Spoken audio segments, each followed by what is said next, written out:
Welcome, everybody. My second Ask Me Anything Enlightened Omnivore. I'm Steve Sabicer, chatting with you in my bedroom today from sunny California. I'm going to let folks kind of mosey in over the next several minutes. We're going to have about an hour together today to just chat and get to know each other a little bit more. It's an Ask Me Anything. I've got lots to say, but hey, I'm here to get questions, and it's actually working this time. Uh, if you joined me last month on my first live, it was a steep learning curve, and for some reason, it showed only one person joining me the entire time, and I couldn't see anybody's questions. So I apologize if you were joining me last month asking questions and I was ignoring you. That was not my intention. But now I can see everybody. I see John. I see Jennifer, Linda, Peter. It's so great to see you.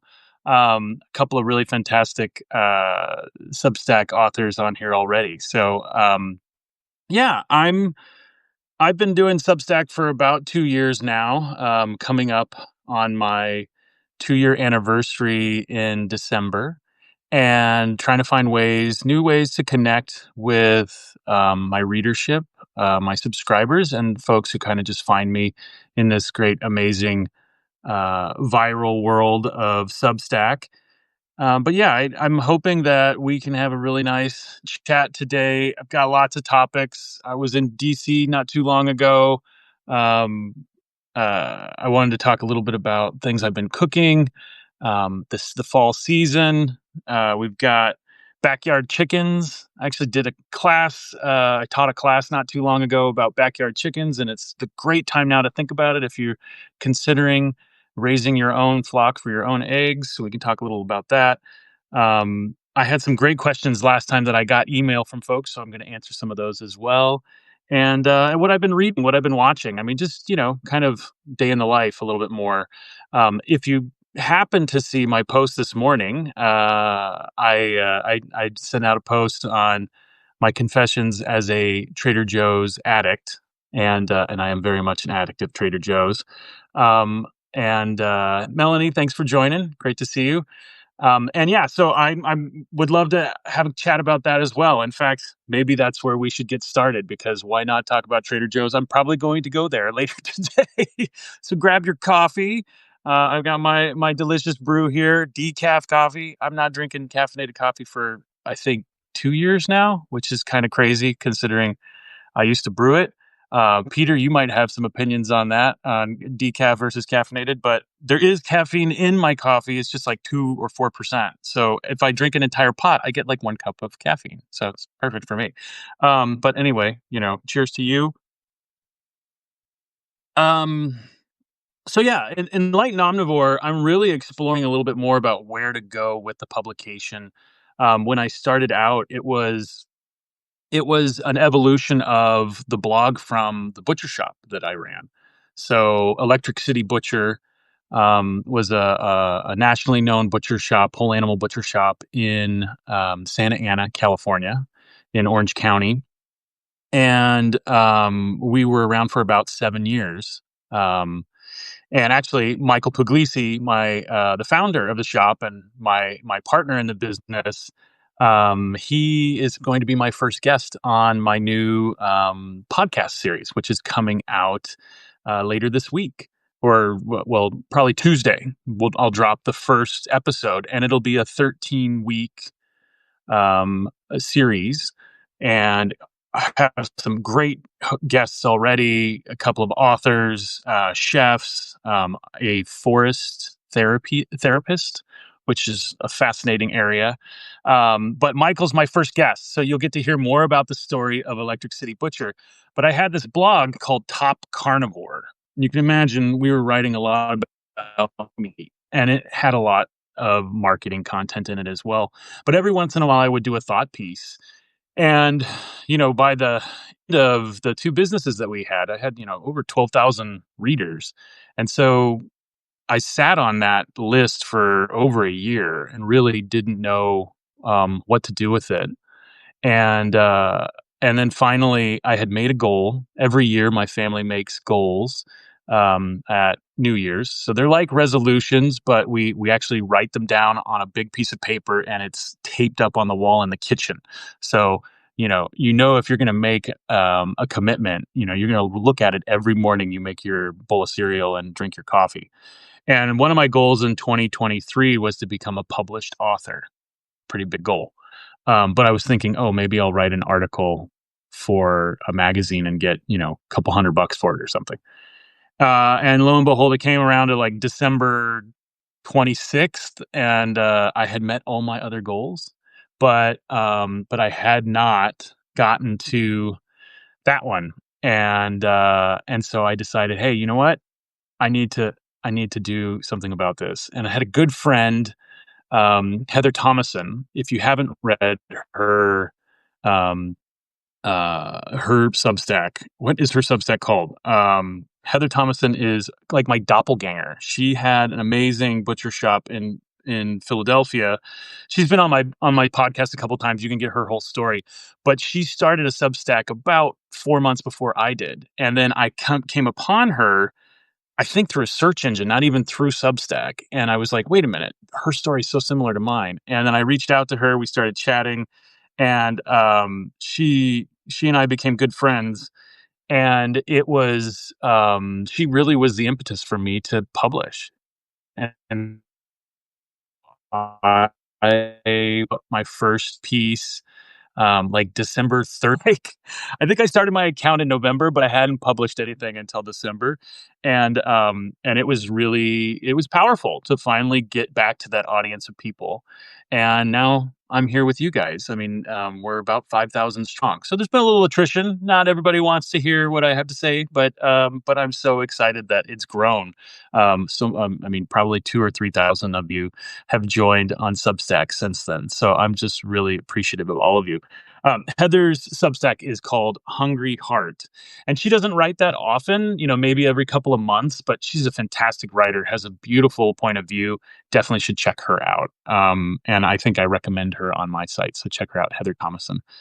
So yeah, let's talk about food, right? And it's fall, and go figure, like, it was cold and foggy and chilly, and I was pulling out the sweaters and the coats here in Southern California because it was like 65 degrees and maybe 45 at night. So it was getting chilly at night. And then lo and behold, 2 days before Halloween, it's 90. So fall is a little bit bipolar here in Southern California. But that time of year, you see the trees starting to change. I'm thinking soup. We're big fans of our chicken noodle soup that I make, which really is all about the broth, has very little to do with technique or ingredients other than true bone broth that you make at home. I've written about that, and Heather's actually written about that, about how to make great bone broth. Any of you guys make bone broth out there? Any tips? For me, it's all about roasting the bones beforehand and a mix of bones. I don't only just use chicken bones. I use whatever's in. I basically save everybody's bones after dinner, because if you think about it, it doesn't matter who's been chewing on those bones. You're just going to boil them. It's going to kill off any bacteria. So you might as well get all the delicious value out of them, especially if you're paying top dollar for things like grass finished meats. Um, or if you're paying for heritage breed, like you want to get every last penny out of what you're buying. And so I'll take all the bones, chicken bones, pork, lamb, beef. I would go really light on pork, like 5%. um and then oh, Amanda, my wife is asking me a question. She says, "What do you do when they're with them afterwards? Don't they go bad, the bones?" Well, no. If you take the bones and you put them in the freezer right away, that's the key, right? So at the end of the night, after the meal, when you're washing the dishes, we put all the leftover. Well, we've got like three sortings, and it takes no time. First is, can the chickens eat this? And we're going to talk more about chickens in a little while. The second is, can I compost this? And then the third is, where are the bones? Because dad wants them because he's going to use them, and we don't really know what he does with them, but you wrap them up in foil and put them in the freezer. And so I've trained everybody in the house to know to do that, or they just leave them. They're like, "Dad, hey, I left you your stuff."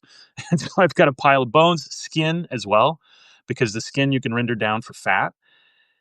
And but the bones. Let's go back to broth. This is the start of soup season. I've got a bunch of delis. You can have delis from leftover from takeout, or they're stackable. They're clear plastic. They're BPA free. um they're really versatile, and I'll take the bones, I'll roast them briefly in the oven to get some color on them if they haven't already been roasted. So especially if it's fresh meat, like often I'll butcher a pork shoulder, and I'll take the scapula out, the bone that's in the pork shoulder out, and then I'll just throw that in the freezer. So I'll often want to cook it off a little bit in the oven, but that roasts it, gets it more flavor. Excuse me. And then you just put it. I put it now. I used to put it in a pot and simmer it all day long. But my wife will let you know that I almost killed my entire family one Thanksgiving, the day after Thanksgiving, because I took the whole turkey carcass, put it in a giant um, soup pot, and boiled it down, and it was going great all day long. I had it dialed in, so it was just bubbling a little bit, and just not a rolling boil, but not even a simmer, just bubbles coming up. And I ended up doing the you get a lot of fat on the top of the pot, and you skim it off over time. But what happens is, when the fat layer is on the top of a simmering pot, it doesn't allow gas to escape, right? And that's what's happening, is the water is turning into steam, the steam's bubbling up. That's why we boil water, right? But with this fat cap over the top, and it was like an inch thick because it's a whole turkey carcass. It was basically slowing down the evaporation, the boiling process. And so all day long, it was just kind of barely simmering away. When I went to bed right beforehand, I skimmed all the fat off the top. I even turned the heat down after that. And then I went to bed, and I thought, okay, I don't want to risk it. But basically what happened was, once that fat cap was gone, the water just boiled away. And within 4 or 5 hours, a gigantic stock pot this deep had boiled down to sludge, and the bottom of the pot was burning, and it filled the entire house with smoke, like 3 feet of smoke from the ceiling. And that was a big mess. And luckily nobody got hurt. But so, point being, I don't simmer anything overnight anymore, and I really don't leave anything on the stove unattended for more than a few minutes. If I set a timer, just to remind me, even if it's not going to be ready. So I use a pressure cooker, which, it's just set it and forget it, right? I can set it for 90 minutes. I put all the bones in. I do a batch of water, pressure cook it, and then come back in 90 minutes, strain out all the water, and then do another batch.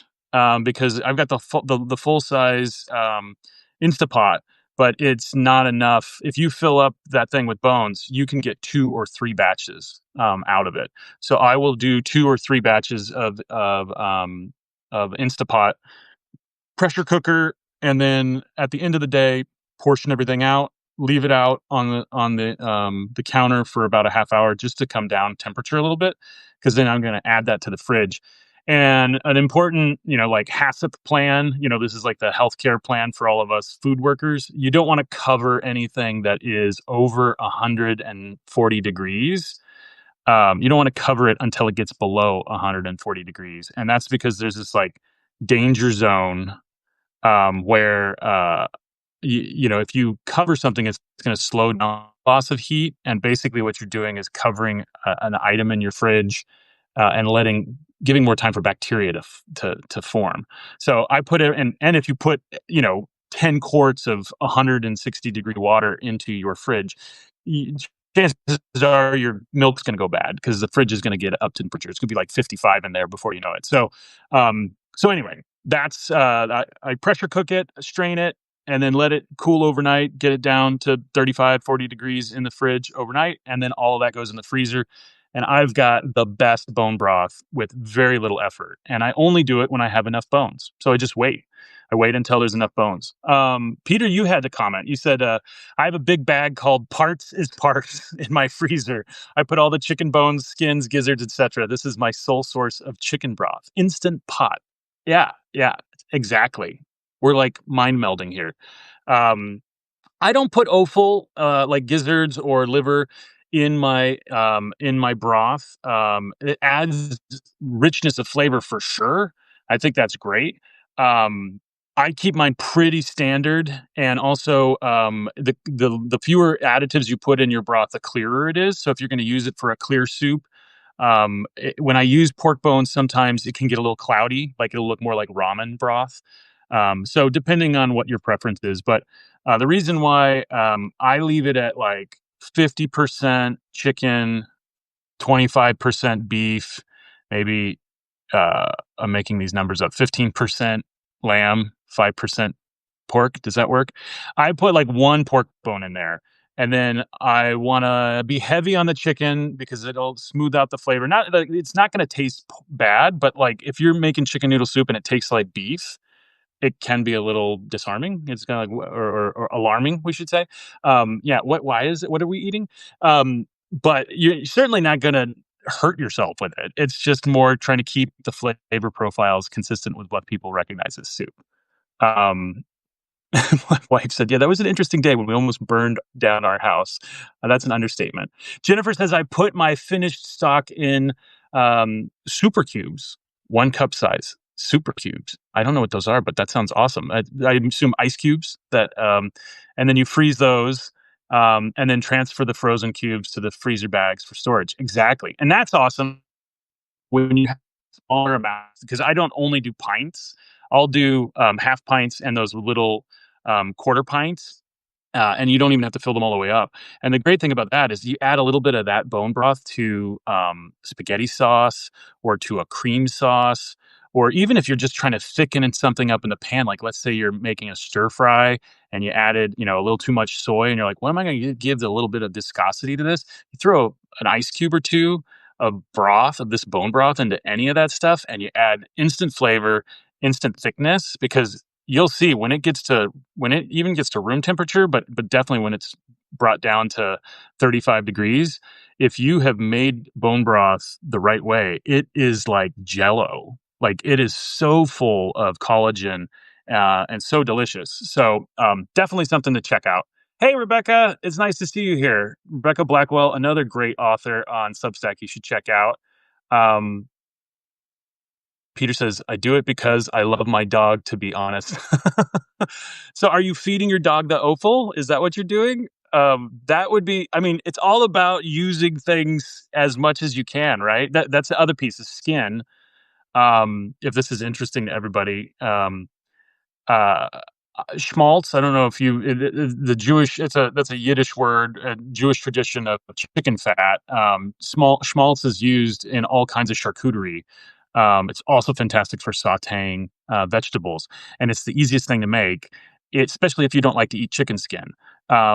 I take all the chicken skin left over from roasted chickens, from anything, even skin on, bone in, chicken thigh, whatever you're cooking with. Take all the skin, save it, and you need a pretty good amount, like I'd say at least 2 cups of chicken skin, and then put it in a pan with a little bit of water, like 2 tablespoons of water, and turn it on the smallest burner you have on your stove on the lowest temperature, and then just hang out. And come back and check it every 5 minutes, maybe give it a stir. And over time, you'll hear it start to sizzle. And what it's doing is it's going to render the fat out of that chicken skin. And the fat is then going to kind of pool up. You want to use a narrow pot. Like I have like a 1 quart soup saucepan that works really great. You want high walls, narrow, so that you can get some freeboard in there. You can get actually a pooling of fat. And then that fat starts to basically confit or cook, render really the fat out of the skin, and the skin gets browner and browner and golden brown, and then it gets like chicharron, like pork rinds almost, and you'll have this gorgeous golden pool of chicken fat, and then strain that off.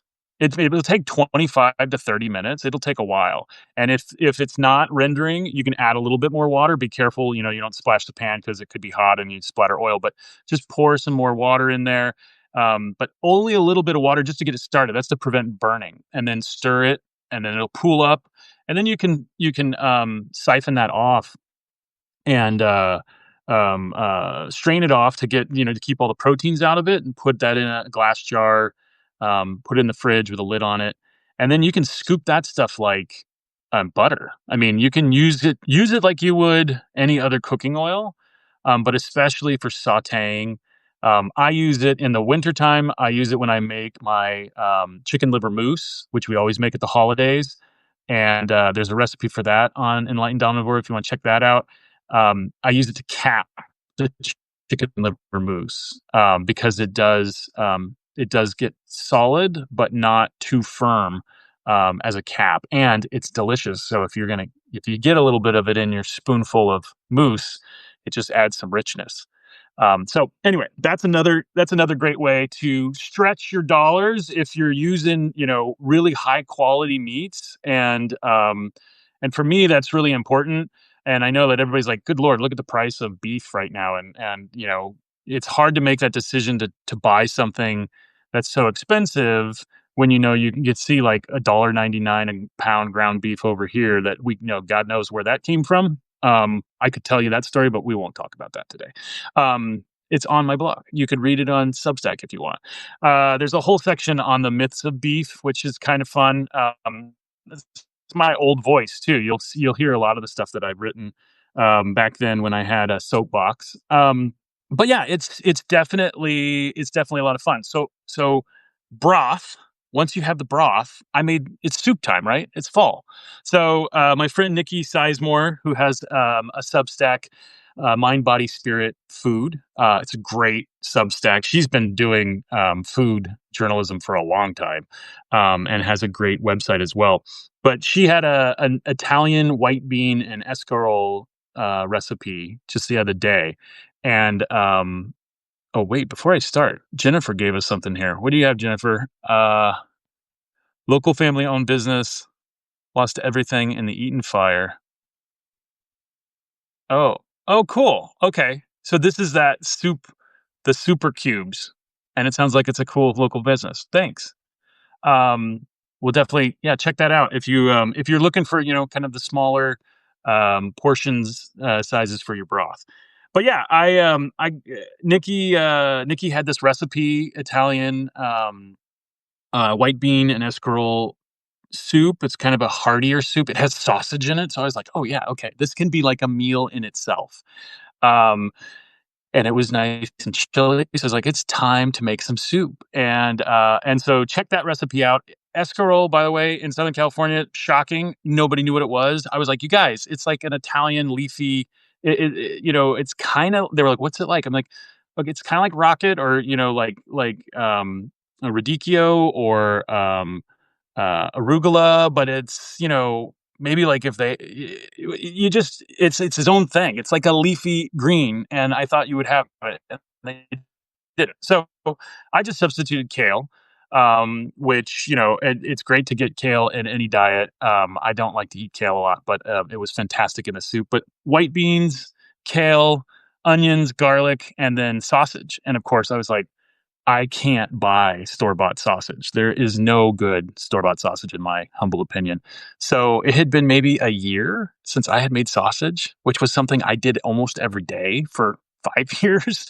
Um, so I got to make some sausage, and I'm thinking about doing a sausage class for everybody. In fact, Nikki and I are going to do a live on November 13th about Thanksgiving and all my Thanksgiving turkey hacks, all the things the two of us have learned over the years to Thanksgiving dinner really special. So check that out. And I think I'm going to do a little tutorial on how to make some holiday stuffing sausage, because it's not that hard. Like if you have all the stuff set up, it's like maybe 20 minutes, and you can make as big a batch as you want. So something to think about there. Okay, pieces. I'd love to hear more about how you distinguish good meat from low quality meat. What is the relationship between flavor, ethics, texture, fat, etc.? Oh boy. Okay, Peter, we're going to have to do another live on that one, but I'll give you the 5 minutes. Basically, when I'm thinking anything that eats grass naturally, you should be buying meat that is only eating grass. I try to stay away from anything feedlotted. and it can be finished on things. Okay, so for people who don't know, most animals in the U.S.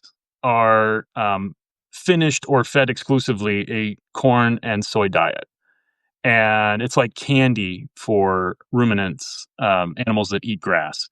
But beef actually, for like the first year of its life, is pastured out on grass, and then when it's about a year old, it's called a yearling. It's then trucked to a feedlot, which is a indoor or outdoor facility that basically the animals just get force fed corn and soy, and they don't have a whole lot of roaming around, and that puts on weight really fast. So it also changes the flavor profile. And so for a lot of Americans, a very mild and fatty beef is what they've grown up with.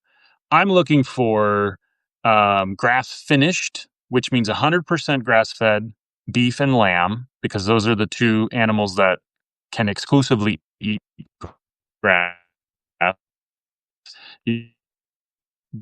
They're omnivores like us, and chicken. They're omnivores as well, so they do eat some grass, believe it or not. In pasture raised chicken, you'll find grass in the gizzards. I've actually processed pasture raised chicken, and you open it up and you're like, oh my god, they're eating a ton of grass. My chickens, they love to go out and eat all the plants, but grass finished beef and lamb is the way to go. You're going to get a higher flavor profile. You're going to get more nutrition. You can have some challenges with tenderness, and so your question about that, tenderness and fat content. Um, Grass finished beef is leaner, but you don't want completely lean grass finished beef. It'll be tougher, and there won't be any flavor because fat is flavor, and every meat has some fat in it. So really lean beef starts to taste like other things. It can even get fishy in flavor. Like I've had people complain about that. Well, isn't grass finished beef fishy? It can be because of the way that the rancher raises the animal. It's how often they're rotated onto fresh pasture. And if they're not eating fresh pasture, but they're eating like silage or hay too long, they can get these weird flavor profiles. So really, it's important to try a product, before you buy a bunch of it, and then to read those labels. Um, and then with pork, heritage breed pork is always better because the commodity pork is traditionally domestic pork, and it's a domestic white. Excuse me, is the breed, and it's just bred for size, not flavor. And so there's all these different heritage breeds: Duroc, Landrace, lots of like historic pork breeds that are really flavorful. It's hard to find pork that's organic in the U.S. It's just too expensive, but it is, if you look around, you can find it. And places like Trader Joe's, even Costco. I mean, I go to Costco when they have their grass finished beef. And my wife can attest to this. I have gone like 3 times without calling ahead, and they didn't have it because prices are so crazy right now. People are buying a lot in bulk, so I drive all the way over there, and then they don't have it. I'm like, I'm not buying anything else. I'm just here for the meat. And so there are places you can find that are big box stores or name brand stores that have great quality. Sprouts, in my neighborhood, has a great 100% grass finished ground beef, and it's pretty well reasonably priced, like $9. I don't know. Did that answer your question, Peter? Um, Jennifer asked, Jennifer, you guys are talking to each other. This is great. Okay, you guys keep talking to each other. I hope everybody can see these. I think you can, right? I'll keep moving. I had this soup. It was great. We're making sausage on the 13th. Also had, another tip for you. Anybody got pomegranate trees? I'm in Southern California. I've got oranges in my backyard. I got figs. I got a pomegranate in a pot. My pomegranate's the saddest looking tree right now. But it's got like 10 I think it has 10 leaves on it and 10 pomegranates on it.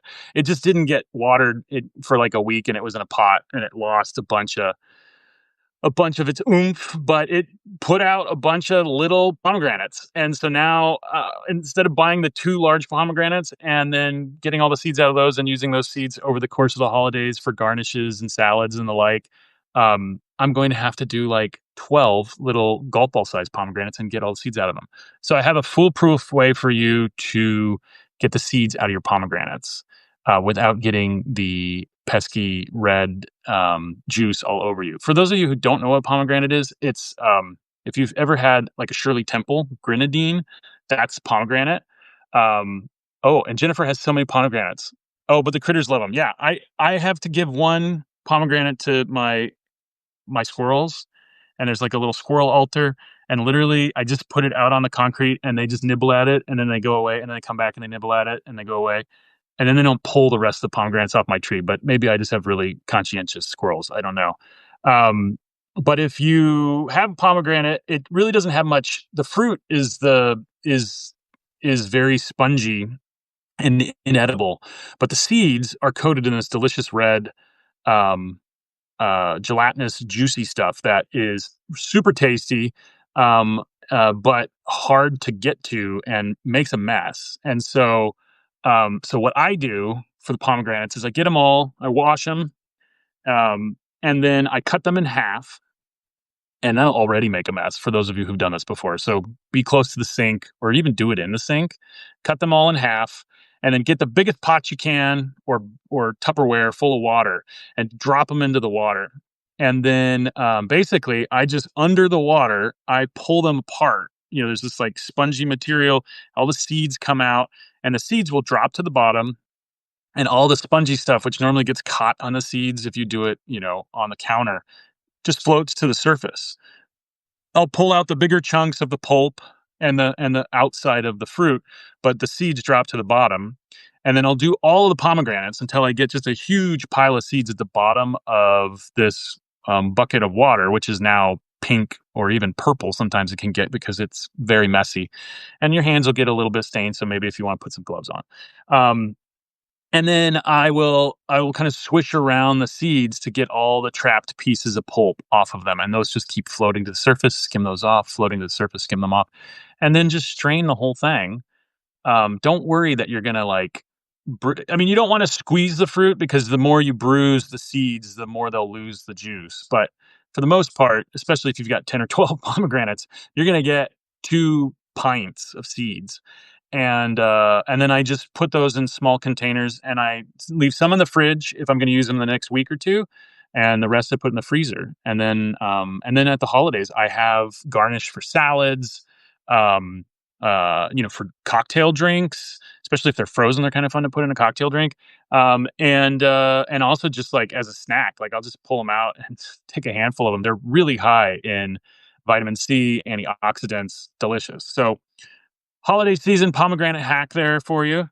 What else do I got? Oh, I'm making herb de Provence, um, which maybe sounds complicated. It's not. We're infatuated with this stuff. How many of you use? Well, how many of you? I can't ask for a hand raise, can I? But does anybody use herb de Provence at home? Um, yeah, Jennifer, the seeds do freeze really well. Herb de Provence is it's a Southern French seasoning. It's really just a blend of several herbs, and there's variations all over the south of France. Herb de Provence means herbs of Provence, which is the south region of France. But the big thing is that Americans get wrong every time. Uh, Herb de Provence does not have lavender in it. Don't let anybody tell you that. And almost every American version has lavender in it. And I'll tell you, I love lavender, but I don't like to eat lavender. We have like lavender tea. I've had lavender ice cream. It's not my favorite. So, herb de Provence is really it's a lot of resinous herbs that are combined. You're going to get oregano, rosemary, marjoram, sometimes, thyme for sure. And then the secret ingredient in almost every single variation is savory, which is an herb we don't see a lot in the US. It's kind of like rosemary, but it's its own thing. And it's a very subtle herb. And I love it. It's delicious with chicken. It's just this, it's again, another resinous, really does well with roasting or sauteing or baking. I've seen it on fougasse in France. Like it's a fantastic French, almost like looks like a pretzel roll kind of, but it's really, really good. Um, Anyway, and Peter uses herb de Provence to make Euro meat, yeah, for sure.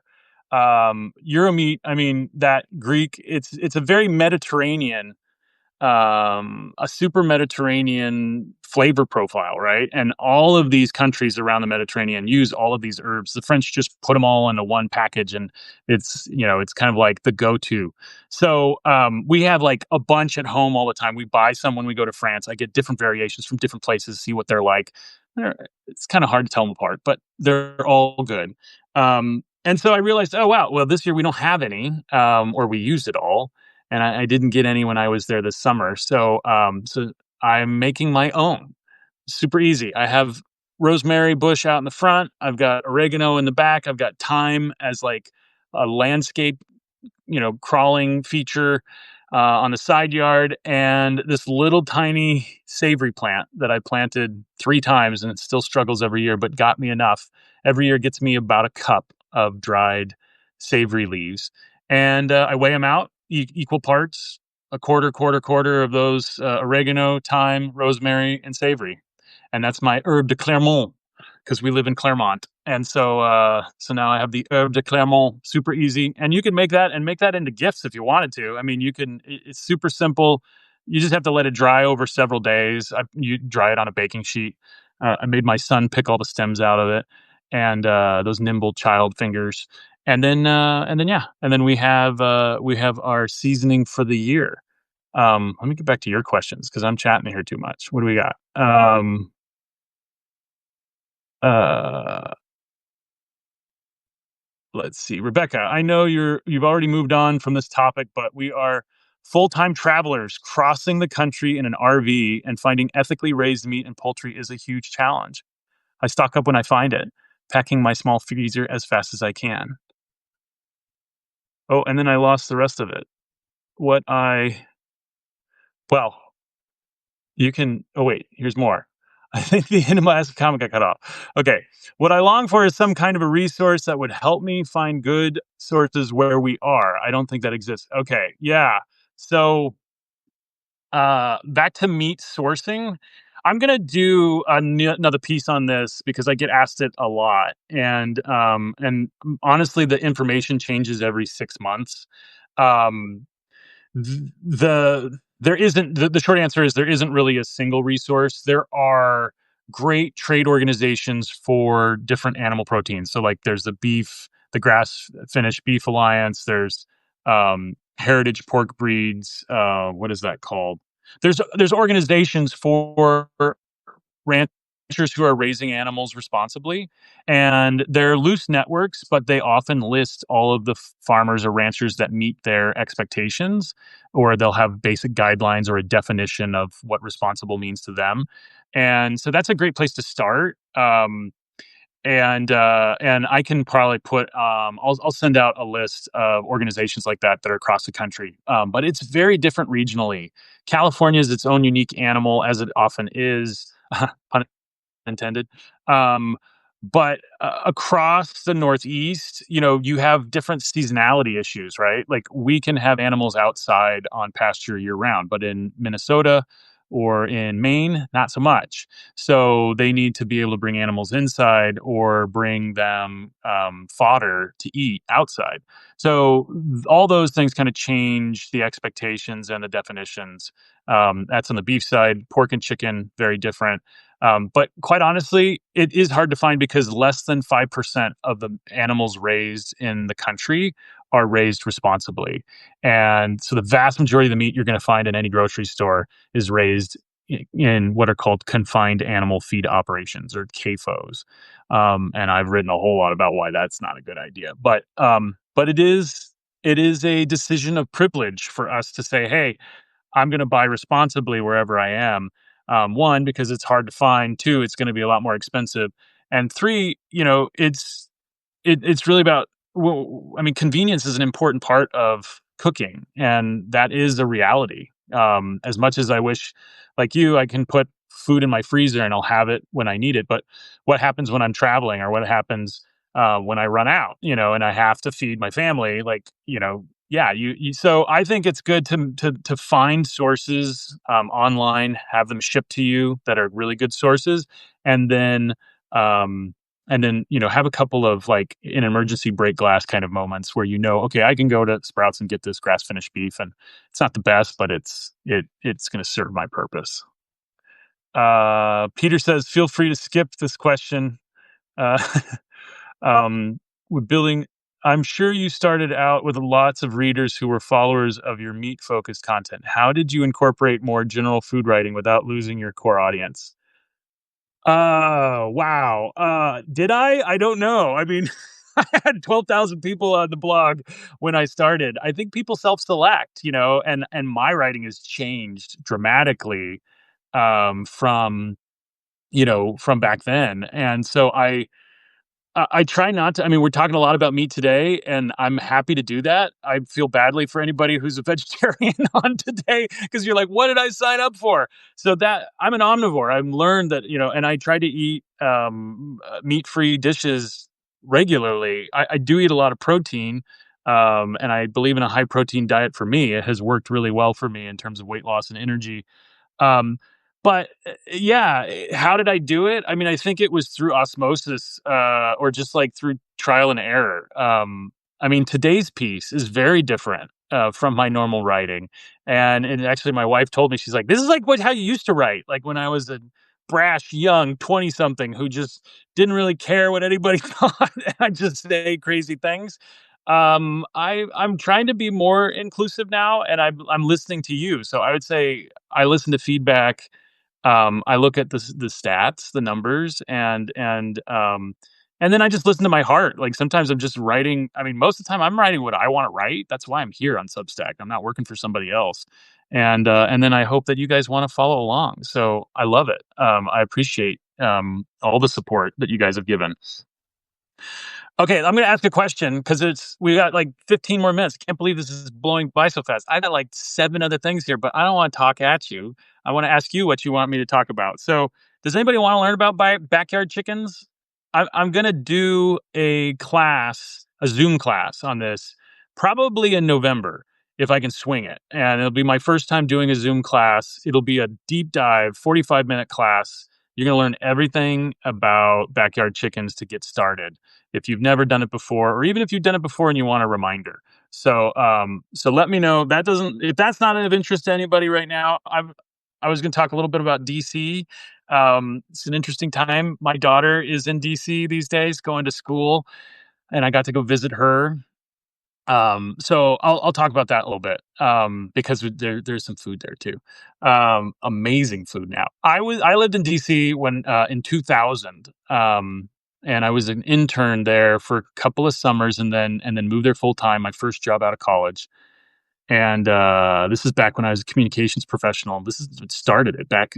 Actually, it was a public policy think tank, and I was their assistant director of communications, which was a very highfalutin title for a kid right out of college who had no idea what he's doing. But I fell in love with that city. I don't know if you've been to DC, but I feel, especially for someone from the West Coast, it's a great halfway house to urban living. It's this beautiful, obviously the historic elements of it, but its size and how it's set up. It's great for somebody who's lived in the suburbs their whole life and wants to go to somewhere like New York City, but has no clue how to operate in a city. It's got a subway. It's got a grid system. It's got a nightlife. And back then, even though the food quality wasn't great, the community in DC was amazing for young people. Everybody's young. Everybody's who's running the government is like 25 years old. That's changing a little bit now. For sure. Like the lobbying industry, all the politics stuff that's happening. It's an older community now, so with that, you get higher house prices. You get kind of more of a suburban nature. People are not as the nightlife is a little more subdued.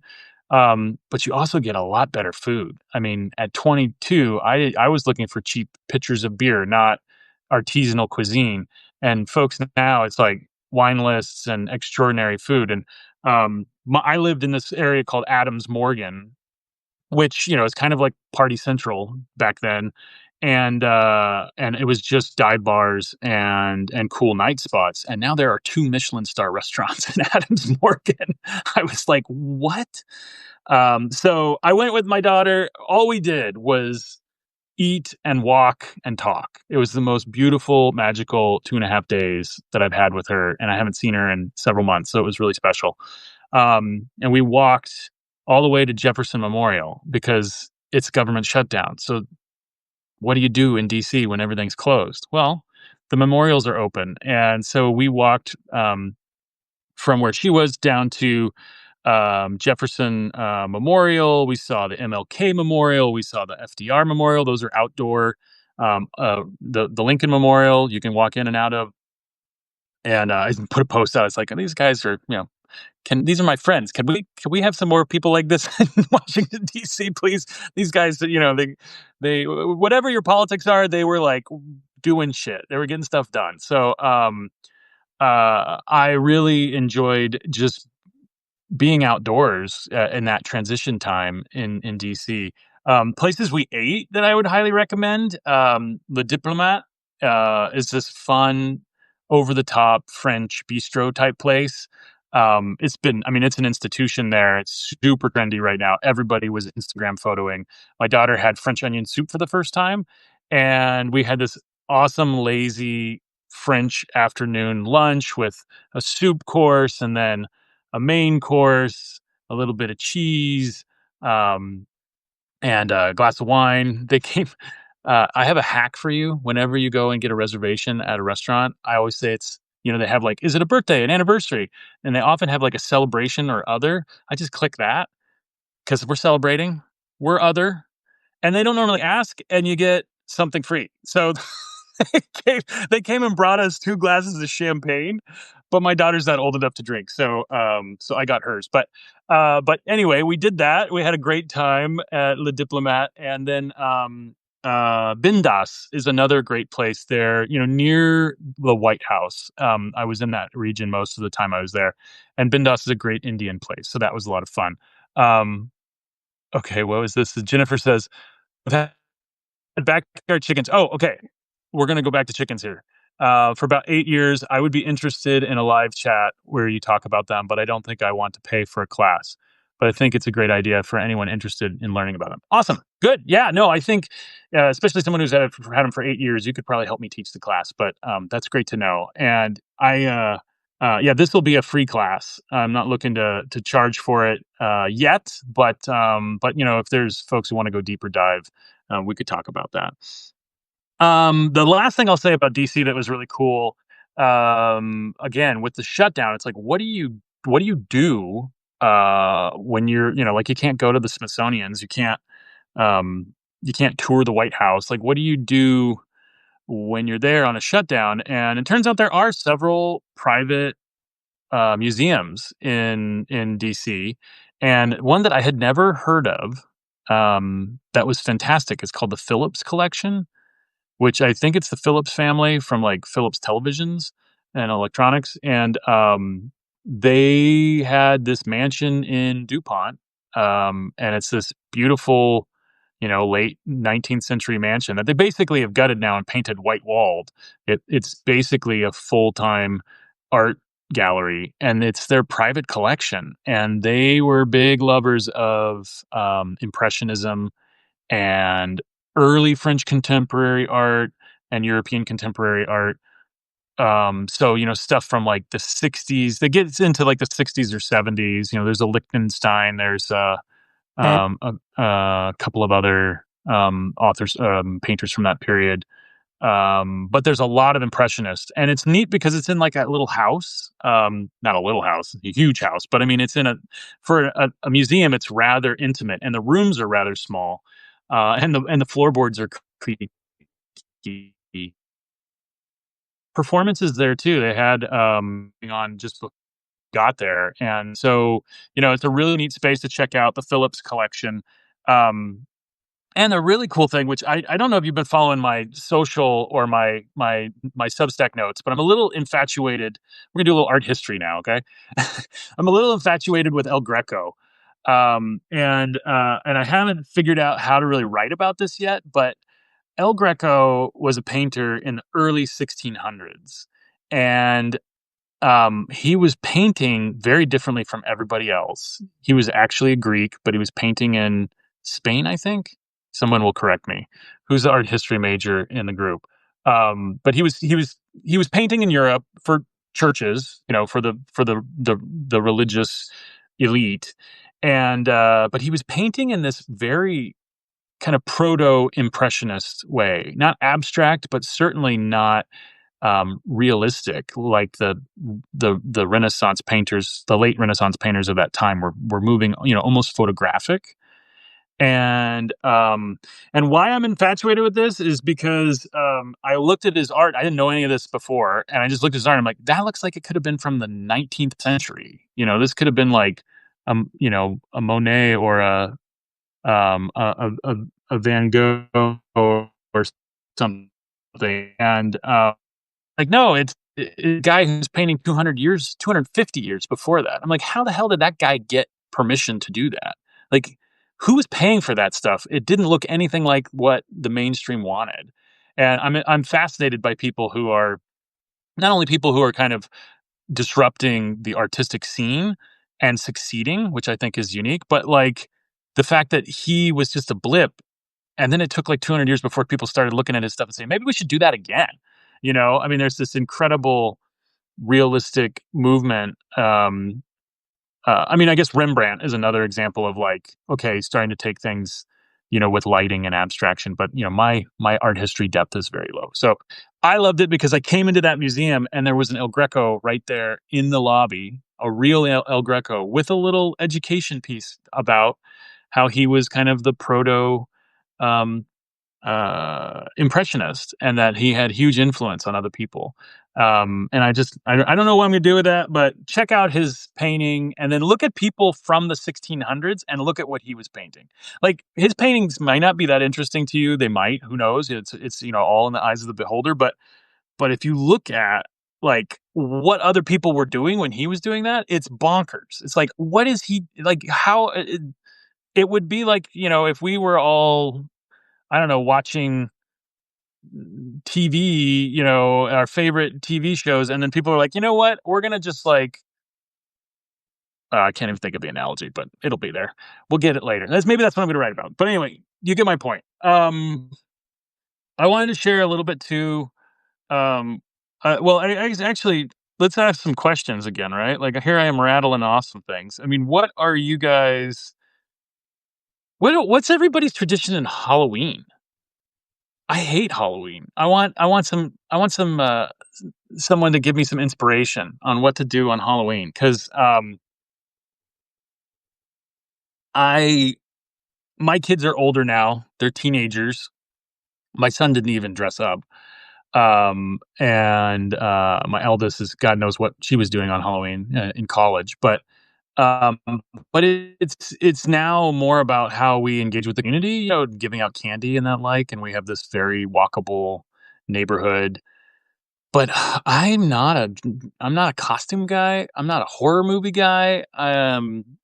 So I don't know. Do you guys have any Halloween traditions that really kind of galvanize or get you excited about it? I mean, I know some people are super into their costumes, and I've enjoyed I've enjoyed the odd costume party. Um, but I'm so intimidated by coming up with a costume idea. So I'll give you one thing that we've done that I had been talking about doing for years and years, and that is an ofrenda. And for those of you who don't know what that is, it's in the Mexican culture, Dia de los Muertos, which is today, is the bigger holiday, and it's a opportunity for families to connect with ancestors who have passed. And so you make an altar in your home with photographs of all the ancestors, with candles and water and snacks or things that those people, that remind you of them, or that those ancestors liked, like glass of wine or a pack of cigarettes, or or candy or something. And it sits in your home, as a kind of a reminder. And they teach this in school, at my kids' school, because we have a large Latin American, large Mexican population, and so it's all about um, connecting with the local cultures and the indigenous cultures about how they celebrate at the same time of year. And so we were like, you know what? As a family, we've been saying let's do an ofrenda, and I had this is kind of a downer for the the last 4 minutes of our chat today, but I had a lot. I lost a lot of people last year. Kind of a surprising turn of events where I lost 5 friends and family members in the course of like 40 days. That was pretty heavy. But I never had a tradition in my family of how to deal with death. And what I found really inspiring about this ofrenda was that, and I put it together yesterday, and I put it together on my own because everybody was busy carving pumpkins and, getting ready for Halloween and doing their thing. And I was like, you know what? I'm going to find photographs of all the people in my life who I've lost.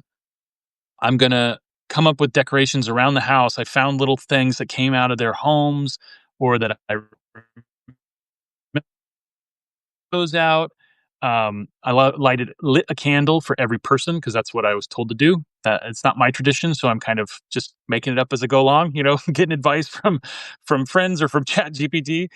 And then I was trying to remember. Once I got all of that done, I was trying to remember what was their favorite snack or favorite thing that they might like, and I started putting those things out. A can of beer, a Hershey's bar, a glass of wine, um, and it was really cool. Like, I have to admit, like, I don't have a great tradition of how to deal with death. I don't know if anybody does, but I felt like I was kind of hanging out and at least honoring these people who meant a lot to me. And it was beautiful. So maybe that's my new tradition with Halloween. I don't know.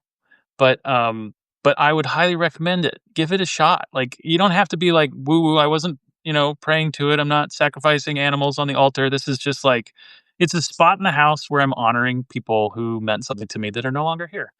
And who knows? Maybe they're watching. But anyway, that's I think that's a fun way to spend a little bit of time, and at least make Halloween a little bit more meaningful for me. So uh, I am super excited about a ton of stuff that's coming up in Enlightened Omnivore. I mentioned already the podcast, which is rebooting this coming week. I think the first episode will drop Tuesday. It's with my dear friend Michael Puglisi. He's the founder of Electric City Butcher and my good friend and my mentor, and who really made me the butcher that I am today. So we get to commiserate about the decade we've spent together. We talk about a bunch of different things, Peter, that might be of interest to you in terms of meat. But it is not all about meat, so don't worry. Everybody, come and listen.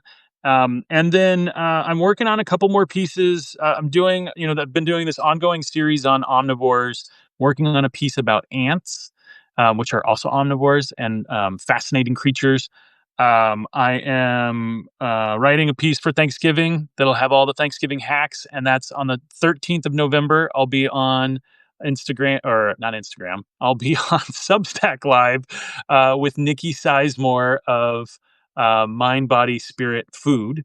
And we'll be doing a joint live, and you'll get her favorite Thanksgiving hacks, my favorite hacks, and then we'll both be demoing stuff. I'm going to be making some sausage, stuffing sausage. And I can't remember what she's working on, but it's on her Substack.